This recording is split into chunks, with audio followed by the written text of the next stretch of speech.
Good afternoon. Welcome to another edition of Top 10 Worst of Lists. The best of worst of lists, as voted by Popular Mechanics Magazine.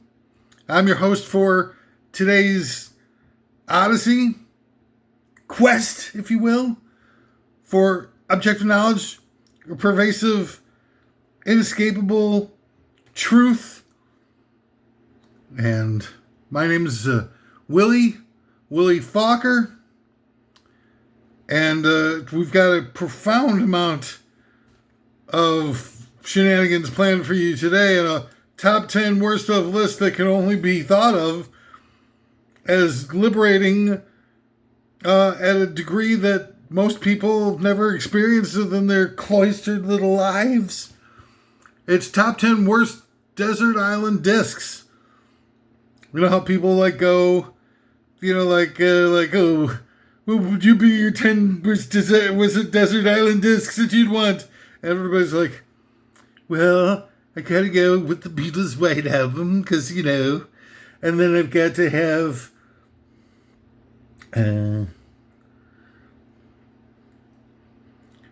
Hocus Pocus by Focus, and I've got to have Relayer by Yes,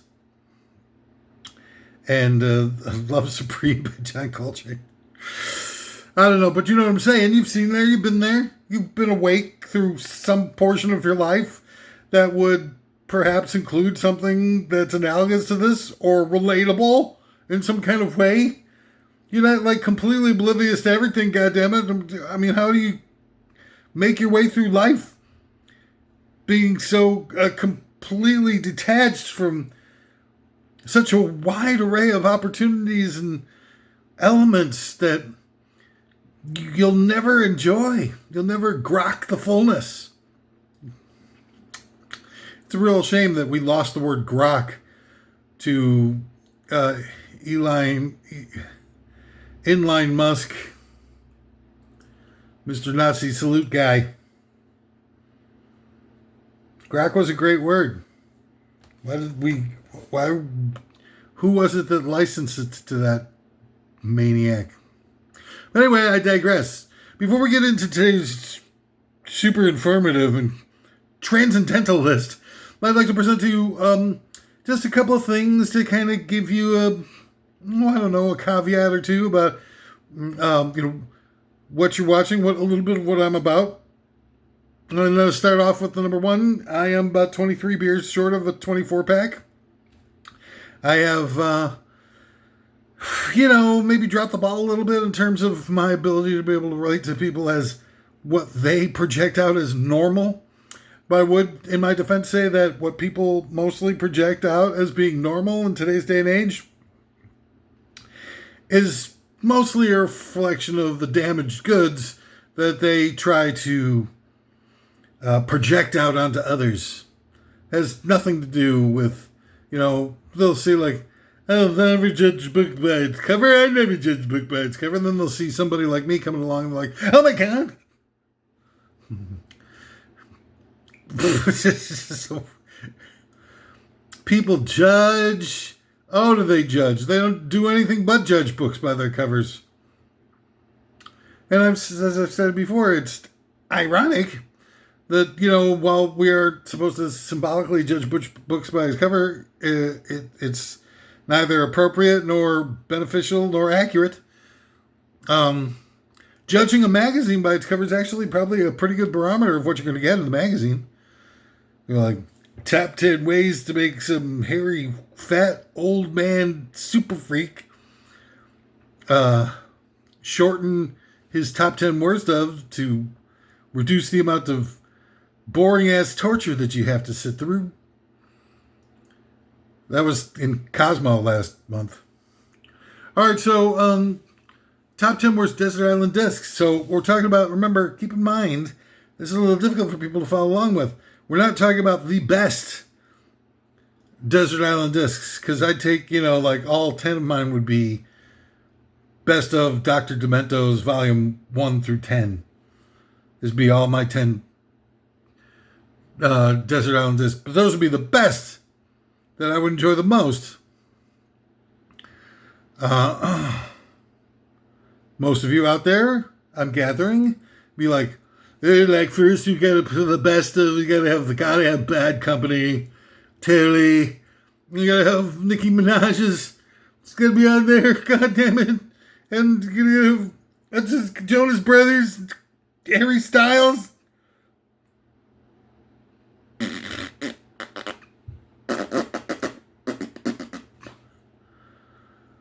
Beach Boys' greatest hits.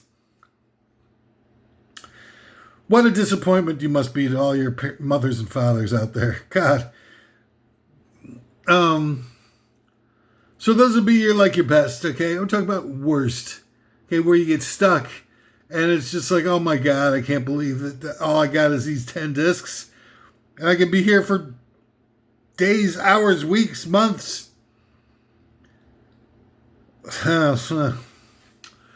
All right, so the other thing I want to mention that I'm not partisan, I'm not down with it. Forget it. You just go ahead and fight your way through artificial barriers that have been created within us to get us hating amongst ourselves, so that we can't present any threat to the power apparatus because we're too busy hating on each other, fighting amongst ourselves, and denying everybody's claim about what objective reality is and all that kind of stuff. Great job, really so proud to be a part of that, just tangentially off to the side, watching as everybody just tries to destroy all the productive capacity and the ability to be able to share life and recognize the similarities and find common ground.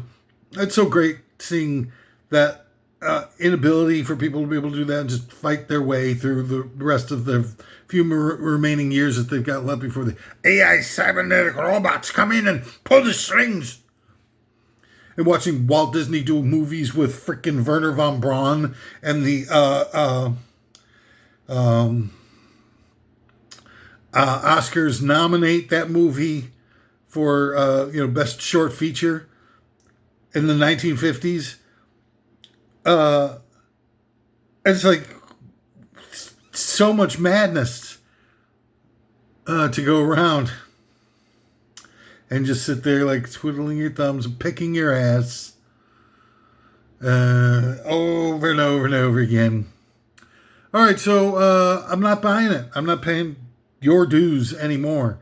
Either you fix it, you figure out a way to not hate everybody out of cloth and just say, well, hey, you're members of a cult, and to one side of the aisle, and then the other side of the aisle says, well, you're a bunch of sexual deviants.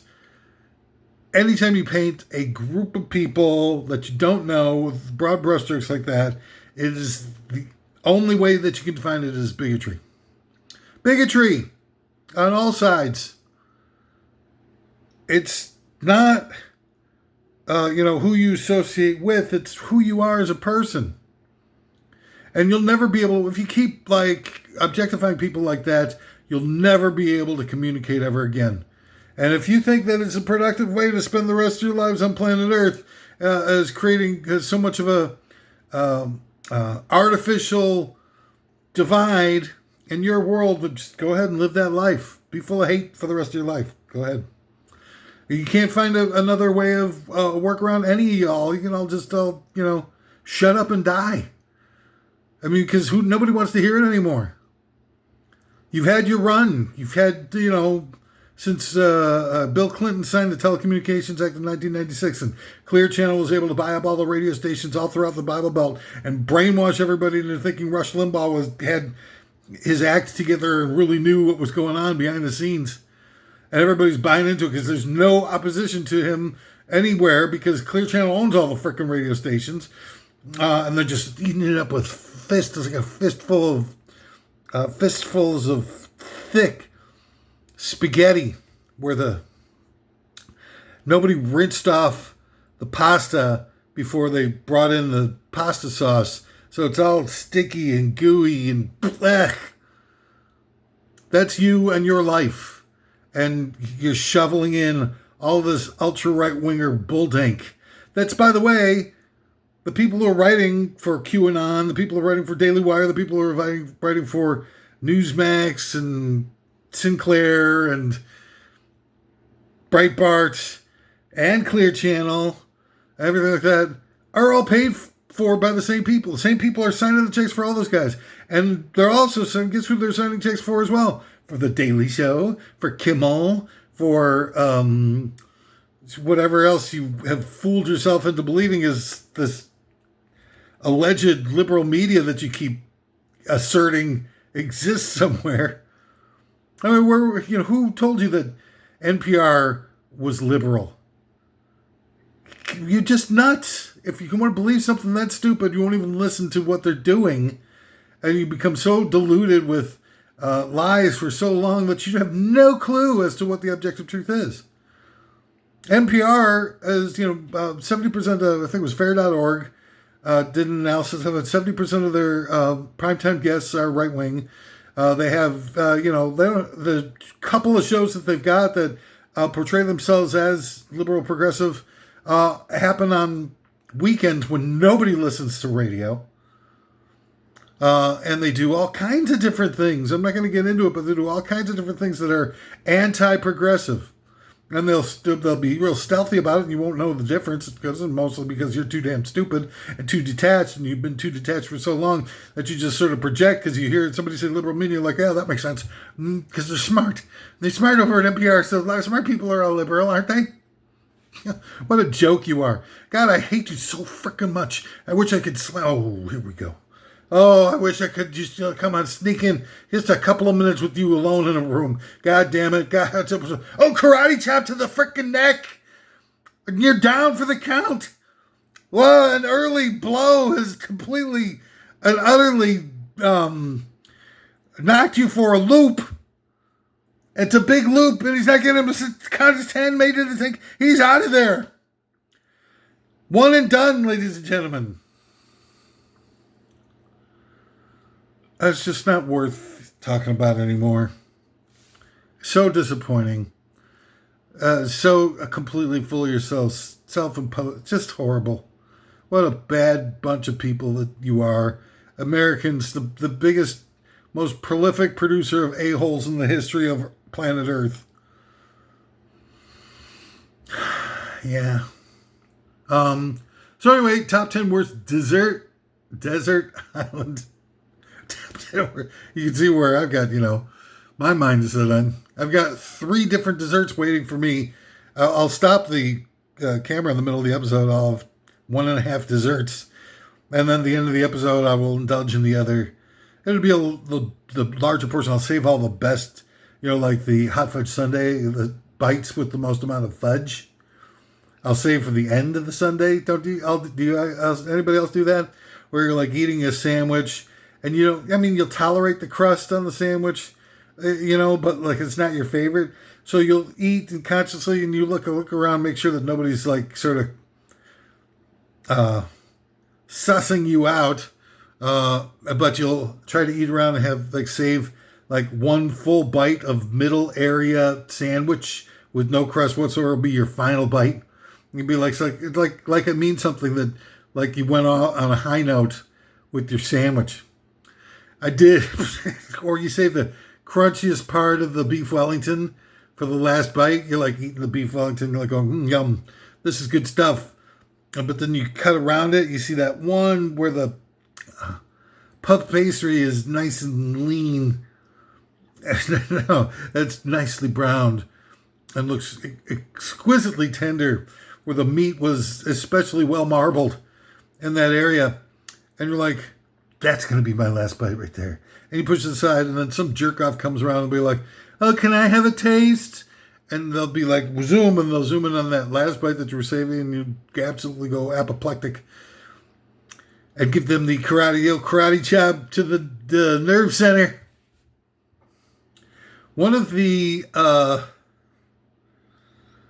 material witnesses for the JFK assassination, hundreds of people died within the first couple of years after the JFK, material witnesses who were there, to which I forget which European paper did a statistical analysis of the likelihood in that era of that many people dying from non-natural causes when compared against the prevalent rate of deaths in society at large from non-natural causes. And they found out that it was like a trillion, billion to one that it was even possible that could happen. And I'm not exaggerating on the number. The number is so astronomical, it's like I can't even, sort of really rationalize the enormity of it all.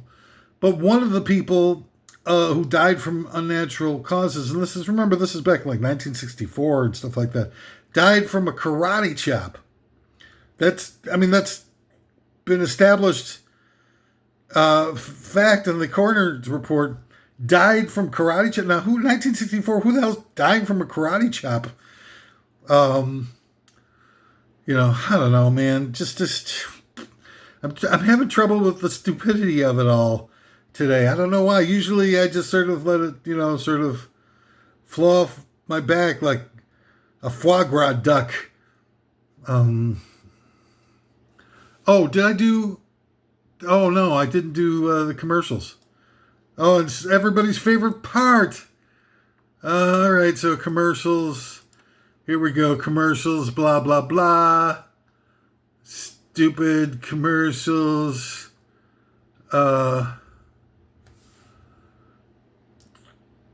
Today's top 10 worst of lists is in part sponsored by, from the producers of Night of the Living Dead, comes Night of the Living Brain Dead. It's the movie that taught all of America how to love again. Night of the Living Brain Dead, starring George W. Bush and Sarah Palin as themselves. L. Ron Hubbard as Max Beaver. O'Shea Guevara as Man Balloon. George Foreman as Foreman George. Clark Sleeksman as Freddy the Skid Mark. Ruth Bader Ginsburg as Quetzalcoatl Haderach.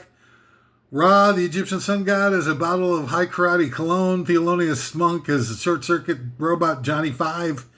Every Chicago Cubs fan on earth as Napoleon Dynamite. A large baked potato as Ben Affleck. Rudolph Nureyev as Mikhail Baryshnikov. A cadaver of Burgess Meredith as Speck the Wonder Dog. Mary Tyler Moron as Gank the Wonder Spud. And Richard Nixon as Lee Harvey Oswald. For it is written that when everyone is brain dead, it will leave space for all in... I don't know. How's that line go? Also, in part sponsored by Pro Lifesavers. Its new Pro Lifesavers Gaze and Candies. The hard candy choice of all hardcore right-wingers, because each tidbit is loaded with mind-altering chemical that turns people into blindly obedient service of the one true worldview. That of Christian conservatives. Enjoy this tasty treat while you are out murdering and harassing abortion doctors, terrorizing politicians who disagree with you, and don't you know that sucking Pro Lifesavers gives you plenty of loogie saliva, so you're ready to check that big hawking hawker at the minority of your choice, because violating the Constitution while prioritizing your religious and social views over those of others is hard work. And we at Pro Lifesavers know. That's why Pro Lifesavers make the perfect snack, whether or not, the Bible study, verbally or physically bashing homosexuals, or simply devising ways to torture and hurt others based on what they are instead of who they are. It's Pro Lifesavers, goddammit!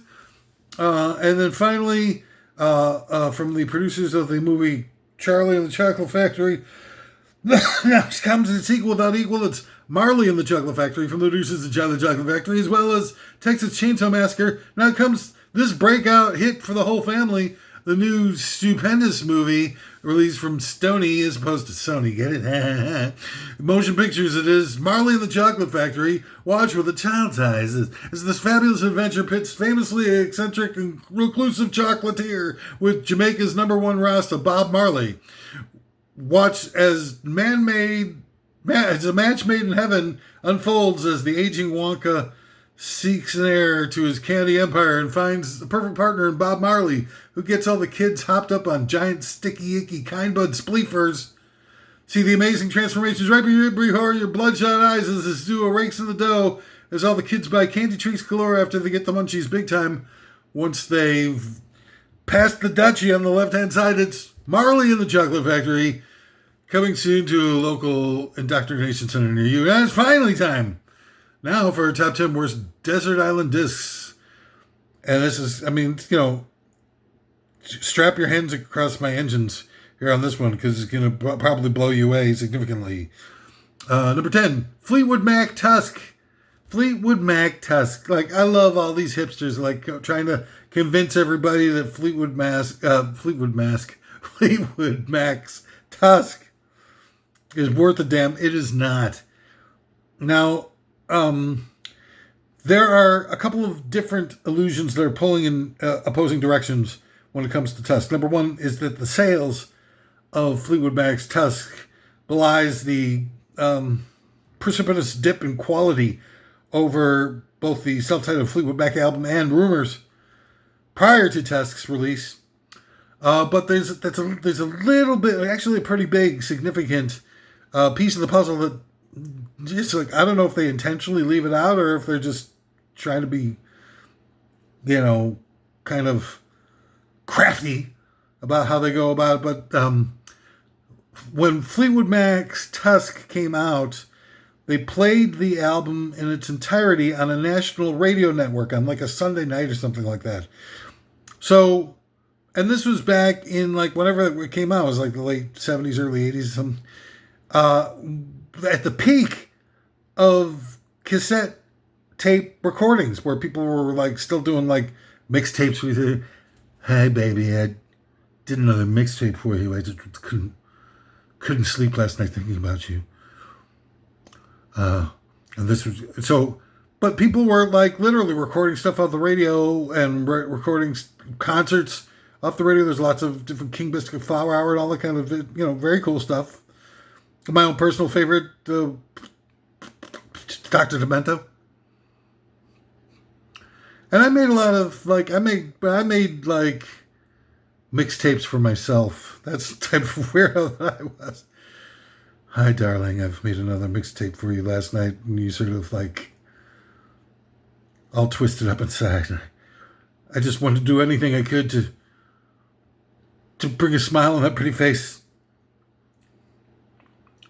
So everybody on planet Earth, everybody recorded Tusk. I mean, they were advertising it for weeks. And this is naturally, Mr. Natural, keep on trekking, a nationally distributed radio network that they played Tusk off of. And everybody got it on cassette for free off the radio. I mean, it's nuts. The quality of radio broadcasts back then, too, was pretty darn good in FM radio. So recording on cassette, you actually got a pretty decent copy. So, yeah, I mean, it went from, 40 million copies to 9 million copies. But, obviously a double album. And secondly, everybody recorded it for free. But there's no point in buying it. It was just right there. I mean, back in those days, much as it is today, everybody felt so super cool and hip because they had all the best vinyl. Come over to my place and check out my vinyl collection. And it'll be like one of the number one ways to bang beef. And get in there, as it were. And it's just like, okay, well, whatever. So maybe a few people would have bought Tusk just to be completists and whatnot, or get the inner sleeve and make it, part of their balanced record collection. But, there was no need for it because they gave it all away for free. But let's get down to the real nitty-gritty, the second half of my critique. And that's, Tusk sucks, man. It's horrible. The songwriting is horrible throughout the entire album. I mean, I like the song Tusk. I think it's unique and different, kind of fun. And it's weird, though. Most people won't dig it. Most, sort of Fleetwood Mac fans are like, what the hell? What kind of drugs are they taking for this one, and where can I find some? But other than that, I mean, the Christine McVie's songs are horrible. Sophie Tucker, what's that lady's name?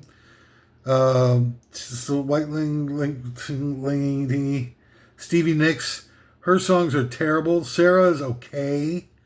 The other stuff is terrible. It's unlistenable. Lindsey Buckingham stuff is horrible. It's not experimental. It's just bad. There's nothing experimental about it. It's just clunky, disjointed, annoying, cloying.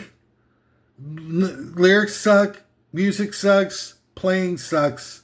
All of it sucks. There's like one or two. I like the Walk a Thin Line or whatever that song is. Later on in the album, Tusk, okay. Sarah, more of the same, really. I mean, they're not going into any, new territory or whatever. And all of Christy McVie's things are just boring as hell. There's nothing remarkable on the album. The album sucks.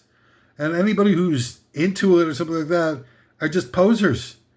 Putting Tusk on the top 500 albums of the Rolling Stones, poser. City USA, man. That album is putrid. There's nothing redeemable about it. It's got 3 decent songs that, does not make a great album. So many people get credit for this now. They make Billy frickin' Idol. He was with Generation X and stuff like that, and that's okay. And they got that, was it Randy California, whatever the guy, guitar player played for him was pretty okay. But Billy Idol's are 3 songs that anybody ever knows. How does he get into the Rock and Roll Hall of Fame? And all of the stuff that he did was Poser City USA. The sneer, oh, I got a sneer. Elvis invented that sneer. It's not even a real sneer. It's not a sneer that you pioneered. Sneer the parent pioneered. Fleetwood Mac, you get launched into space. All copies of Fleetwood Mac, just put it into one of those SpaceX. God damn it. Launch them all into space and forget that it ever existed. We'd all be better off.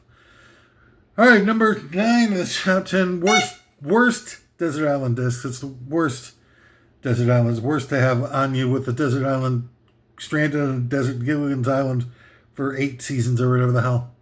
Paul Simon's Graceland. Now, before you all start freaking out like, oh, that's a quality record.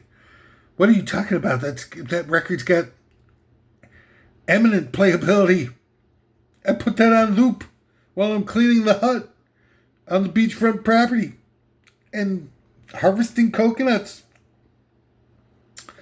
Look, here's the thing. Just because something tastes good doesn't mean it is good. Ask Charlie the tuna. Or has good taste. That's just because something tastes good doesn't mean it has good taste. And that's what you're getting with Graceland. Okay? It's got good music on it that Paul Simon stole and appropriated for himself and slapped his name on it. And gave no, sort of discernible credit to the people that he stole the music from. And then when he was done with the album, he dumped all of them. Dumped them all. But worst of all of it is that, he crossed the picket line and worked with South African musicians when everybody else was still boycotting South Africa at the peak of the anti-apartheid boycotts. And Paul Simon was like, and this is for real. Paul Simon's like, I don't care about any of that. I'm going to go work with musicians because I'm freaking Paul Simon. And he had just gotten off an album, One Trick Pony, that flopped. Right? And Paul Simon thinks he's all that and a bag of chips. When he's not even a bag of chips. I, personally, and I've expressed this on a number of occasions, think that Paul Simon is moderately talented, primarily a hack. Who serves up lyrics that are mostly word salad that has very frequently has no relevance to life in general whatsoever. I mean, what the hell is Mrs. Robinson about? His biggest hit of the 60s. It's supposed to be this big thing. He got a Grammy Award over the Beatles, Hey Jude. So, like the Critics' Choice was Mrs. Robinson over Hey Jude, which is one of the most powerfully emotive songs to ever become a gigantic hit. 7-minute song. Gigantic hit. The biggest hit of the Beatles' careers, perhaps. I just, and then seeing Mrs. Robinson, Cuckoo Cuckoo, which is already kind of a ripoff of the Beatles, and Where Have You Gone, Joe DiMaggio? I mean, it was word salad. It doesn't have any relevance. And if you didn't know about the movie, you didn't see the movie, you wouldn't know anything about what the song is about. They got Simon and Garfunkel, 2 songs. 2 great songs. Sound of Music, or whatever it is, Sound of Silence, and Bridge Over Troubled Water. And the best version of Bridge Over Troubled Water is the one they do live in Central Park when Finkel belts it out. It just like a teary eye. It's in the dry eye in the house. He's belting it out. He's got hits the big high note like nothing, like it was nothing, but with everything he's got. All the rest of it, a couple of mediocre songs. America is good, but it's a better version by Yes. That's out there. It just blows away the original, and what in a zoo, in a zoo, blah blah blah. Are you kidding me? Jesus Christ! It's gonna beat Paul Simon to death with a shovel after listening to that song. And what else they got? Anything? Bookends? Anything? Am I missing something? Kathy's song. No, thank you. Feeling Groovy. It's like an hour. It's like a minute and a half long, maybe. And it's just hokum. And if you watch them, they go to. I've talked about this before, but they watch them at the frickin' Monterey. Nobody is clapping for Simon and Garfunkel. They knew that they were, a bunch of sellouts. They had, no relevance, and that they were just kind of trying to commercialize Bob Dylan's folky stuff.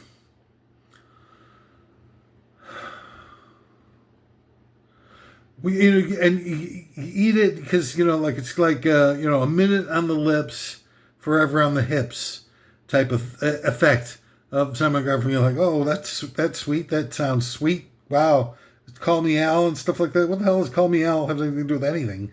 First of all, and secondly, he's crossing the picket lines, the anti-apartheid picket lines to get the music done, and then he steals the music from the South Africans and appropriates it for himself. And then when the album's done and the tour's done, he just kicks him to the curb and then moves on and goes to South America and does the same goddamn thing with another group of musicians and another style of music. It's sick. It's sick.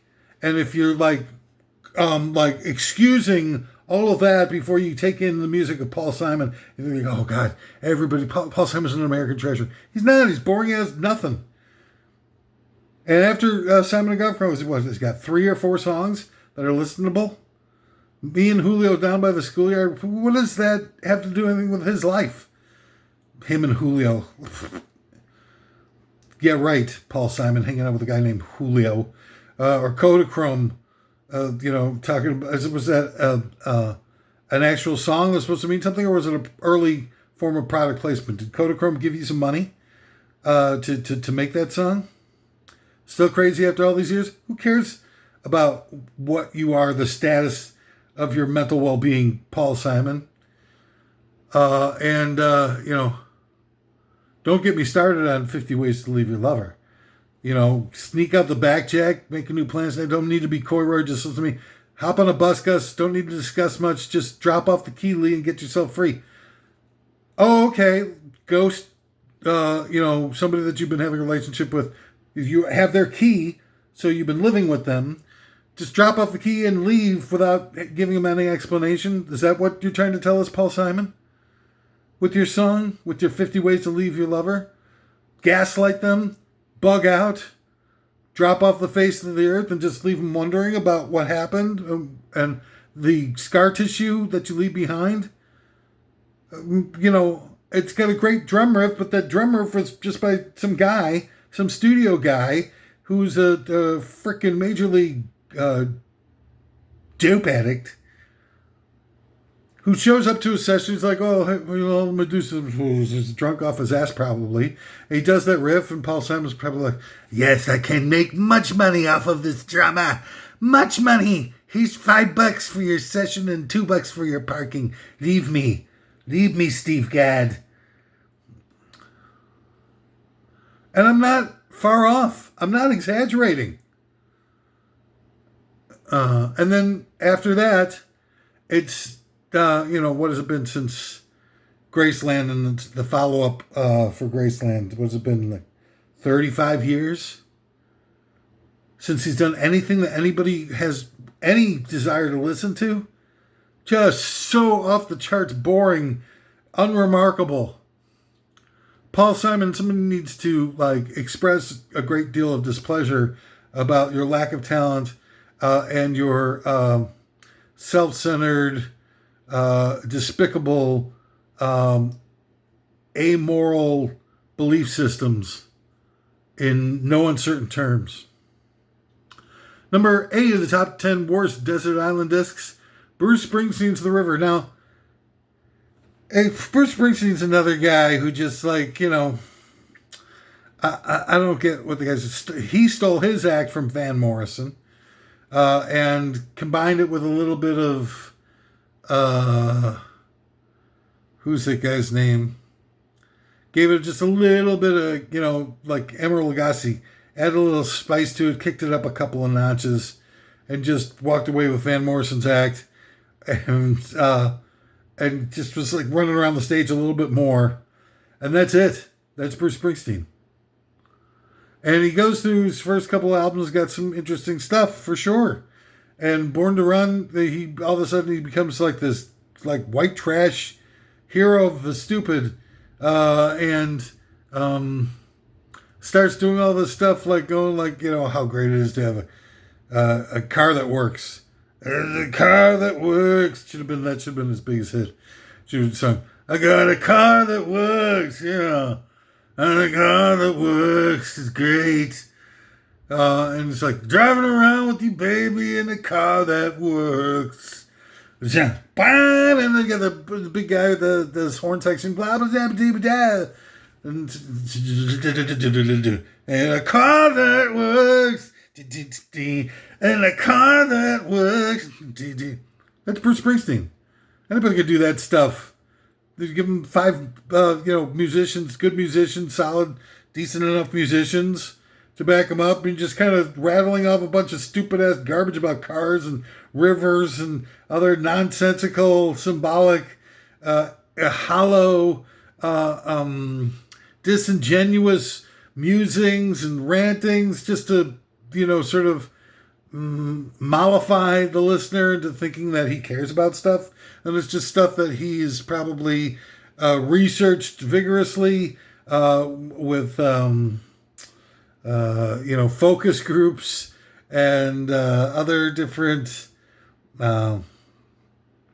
statistical people to find out what people Bruce, we did a survey of the marketplace, and what they really want is they want an album full of songs about rivers and cars and riding on the road and stuff. And Bruce Springsteen will be like, yes, I see it now. I'll come up with a double album called The River with songs about cars. I'll have 2 songs about Cadillacs on it. Yes! Bruce Springsteen's like a monster from an HR Lovercraft. It's like Reanimator. Bruce Springsteen is like a creature out of the movie The Reanimator. H.P. Lovecraft. Anyway, the album The River is just such a futile exercise in complete boredom and redundancy. I'm gonna drive down this song as a car and a car. I got a Cadillac car, gonna drive to the river and we're gonna do. I got a car that works. I got a car that works. Springsteen is somebody to watch somebody in a pair of Doc Marten steel-toed boots kicking him in the nuts forever, like a Sisyphus type situation where, just Springsteen's kind of splayed on one of those racks or something like that, just splayed out like that, and somebody just kicks Springsteen in the nuts for all of eternity. And that'd be great. And he's got 2 songs that I like, so I'm not 100%. I like Born to Run, the song. Uh, and I like, there's one other song that he's done that I like. Tunnel of Love. I used to like Tunnel of Love. I don't know if I still like it. I don't know if I still like you. How dare you watch this episode for as long as it's been going on. Number 7, top 10 worst desert island discs he's stuck on a desert island with. I would feel really sorry for you. The Rod Stewart Sings the American Songbook. Like, here's a guy who was basically the progenitor of Led Zeppelin. Now, he got into a band with Jeff Beck, the Jeff Beck Group, in like 1965 or 66, which is 2 years before Zeppelin. Rod Stewart is the lead singer for the Jeff Beck Group, which is basically Led Zeppelin, like finding its way. And they even do like You Shook Me, I think they do, and other Zeppelin stuff, Rice Pudding, Morning Dew. You know, it wasn't as fully thought through as Led Zeppelin wound up being, but Led Zeppelin had the Jeff Beck Group to copy off of, so that a lot of the heavy lifting was taken care of by Jeff Beck. And this Rod Stewart and Ron Wood was in it from the Rolling Stones and Faces, and Beck, obviously Jeff Beck, and I think it was Mickey Waller. But it's rocking at times, as rocking as people can get. That I think it's the Rice Pudding tune with the greatest, hardest, heaviest opening riff in the history of riffs, without a doubt.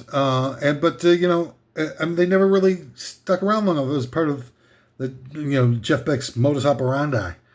There's nobody worse than Jeff Beck at that, except for Eric Clapton, perhaps, of stabbing people in the back once you got like something rolling that shows promise. That needs to be developed, but could be super fantastic. Well, anyway, so Rod Stewart goes from that, like the most intense point of embarkation where rock and roll turned into rock music, to singing the American Songbook. Oh, God help us. What a horrible, look at the way our society and the cultural mechanisms just crumbled into a bunch of worthless sawdust laced with puke. All right, number 6, the top 10 worst desert island discs ever. I'm going with Exiles on Main Street, not because it's bad, but because you'll wind up burning it out, and then what? You'll never be able to listen to it again once you get back to the real world. So just like, it would be worse, not because of having it with you at the time to enjoy it while you're on the desert island, but you'd have to you'd play it over and over again. By the time you get back, you'd be like, the last thing you want to listen to is Exiles. And that's not fun. Where you just burn out on something like that, where you can't enjoy it again. The hell? God damn it. I did this shirt in the freaking laundry, and I had a piece of paper towel in with it, and I can't get the paper towel.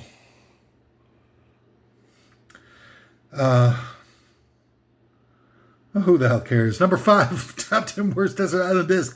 Anything by Zooey Deschanel. Who are the Deschanels? Where did they come from? And why did somebody think at some point that somebody would want them there?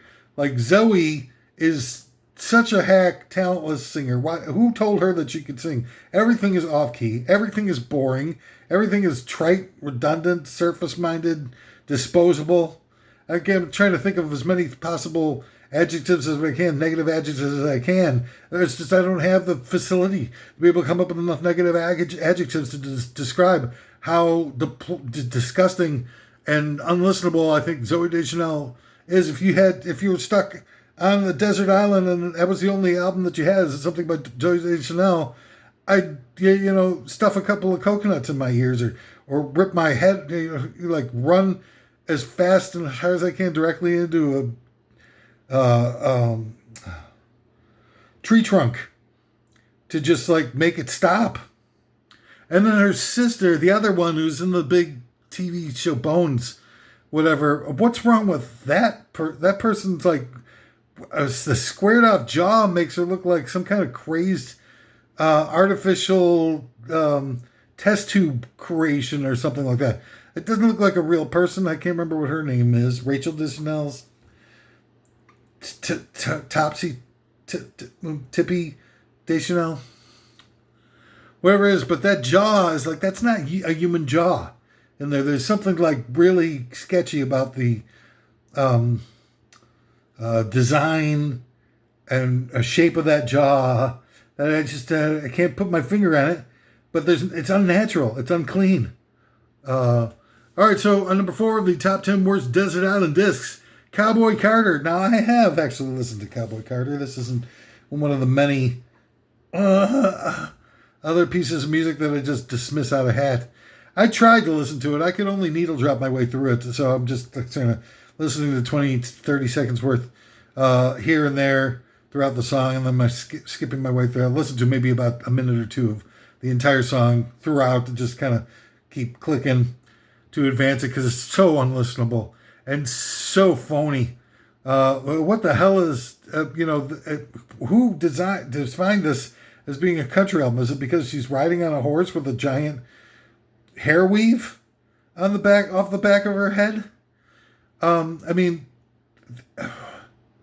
Look, when Ray Charles was a soul singer, R&B singer back in the day, and he decided to do an album of country songs, it was innovative, ball-busting, power jams of some of the best music ever created. That's not what's going on here. It's almost exactly the opposite, where it's just sort of phoned in. And Beyonce's another one of these people who has all of her stuff seemingly done by other people. It's just all these different producers and stuff like that frequently, and nothing sounds authentic with her. She's talking about how she carries around a bottle of hot sauce in her purse and has a fine Nubian nose and lemonade or was the one Get in Line? I can't remember the song off of Lemonade. But it's just like, I don't believe a single word of it. I mean, she looks like the nose jobbiest nose of all time. And to even imagine that she doesn't have her private chef cook everything that she puts into her mouth is, impossible for me to even conceptually get my brain around it. It's just like, there's no possible way that watching Beyonce in action, the person, the phoniness and the smarminess and the surface-mindedness of her as she acts or sings or lip syncs and all that stuff just makes her look like such a complete washout as a human being and incapable of anything genuine or authentic. And I think about, like Cowboy Carter as I listen to it and thinking like how a lot of people are praising it and reviewing it like it's, decent. How much of these people getting paid off to give that a good review? They can't possibly be music aficionados. And nobody who loves music could say that Cowboy Carter is worth listening to or that worth buying or paying for in any way, shape, or form. Quit encouraging people to do this stuff. That's the only way that we can stop it. Because our political votes might not mean much, but our dollar votes do. And if nobody would go out and buy, Kanye West when he's singing songs about Heil Hitler, and nobody would go out and buy Beyonce stuff when she's singing about Cowboy Carter, so she can make a buck off of appropriating cultural appropriation. That's supposed to be so bad. Well, is it bad when black people do cultural appropriation off of trashy white Aryan jerk-offs? Or is it how are we supposed to define that?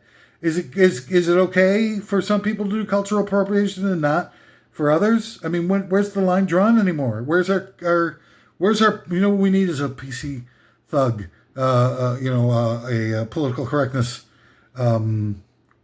Knights of the Templar, to come in here and adjudicate as to what we should be,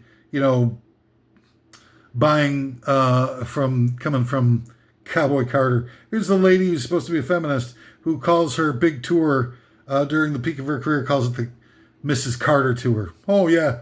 Great. What a big victory for feminism right there. Number 3 of the top 10 worst desert island discs. The very best album by some 60s jagoff. Like, everybody's got their different one. It'd be like, some people would be like, oh, well, you could have like somebody like, I don't know, Albert Lee's Love, Albert Lee, You could have Oracle and Joracle, Oracle by the Zombies. What is that one? Treacle and Oracle. With zombie time of the season on there. Everybody's got their whatever it is. Skip Spence, Moby Grape, um, uh, some 60s Jagoff that they're going to throw in there, and that's going to be their great desert. It's going to suck. You're going to, wear it out within an hour. You'd be like, why did I waste one of my desert island disc picks on... I'll send you a disc pick. You watch it, I will. I'll do it. I'm just that kind of wacko. Some 60s Jagoff's going to be on that list.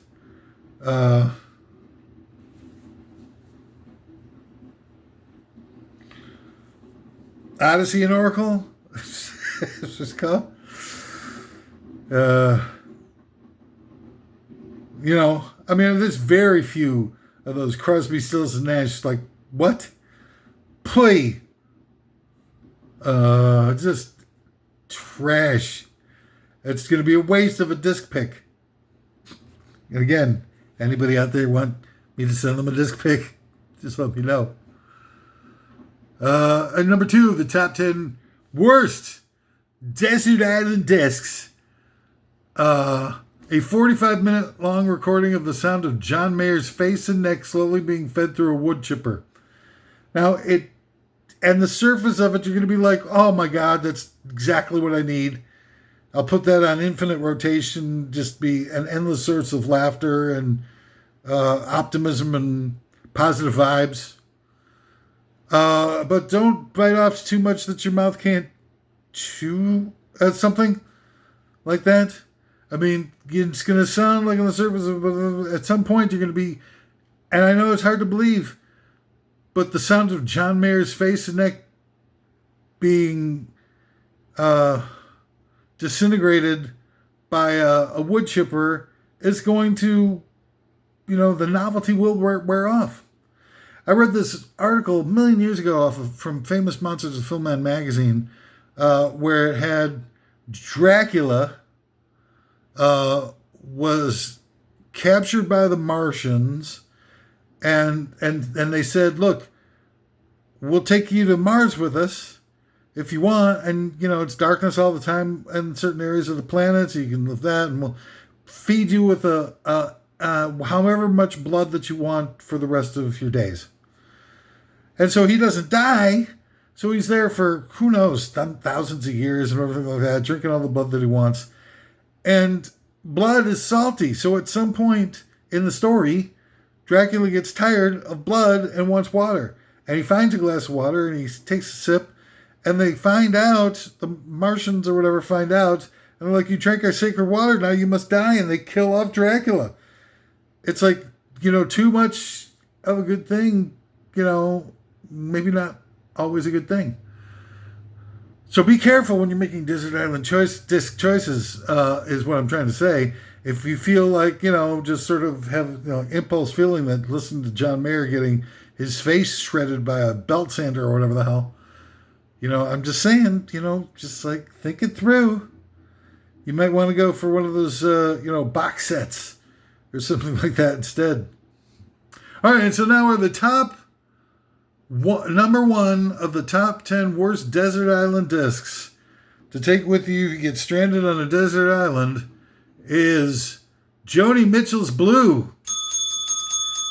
I'm going to tell you, it's a masterpiece when you play it once a year, but wait till it's the only disc that you've got while stranded on an island, for any appreciable amount of time. I predict you'd murder everyone on the island within, 3 days or something like that. It's just like over and over and over. Joni Mitchell with his, sort of like it goes from being a masterpiece to being just like a mawkish, overly sentimental lady with problems reconciling herself with relationships that didn't go as well as they could have. And it's just over and over again. Quit complaining, lady. The world's not that bad. every song is just so incredibly down and dire. Again, great for once every couple of years or whatever when you're in a mood or you need something just mellow to mellow your harsh. And God knows all of us need that a little bit, but when it becomes a Desert Island Disc, like it's real. It's gonna wear out its welcome in very short order. All right, so that's all the time we got for top 10 worst ever. Top 10 worst Desert Island Dogs, Desert Island Discs. Wow, what an incredible experience this has been for, I think, I certainly can say that for myself, but I would imagine, just projecting a little bit and trying to project, sort of my experiences to what you might have experienced. But I got a feeling that, like a lot of people, this should be really powerful and popular. Maybe get one listen out of this one. Somebody might listen to this one. All right, so anyway, tune in again next time for Top 10 Worst Dubs when we do Top 10 Worst Times to Make a Pass at Your Father-in-Law. And that's all the time that I got for Desert Island Discs Top 10 Worst Dubs. What a pleasure it's been. Thanks for doing part of it. Before we go, I got one more thing about a charity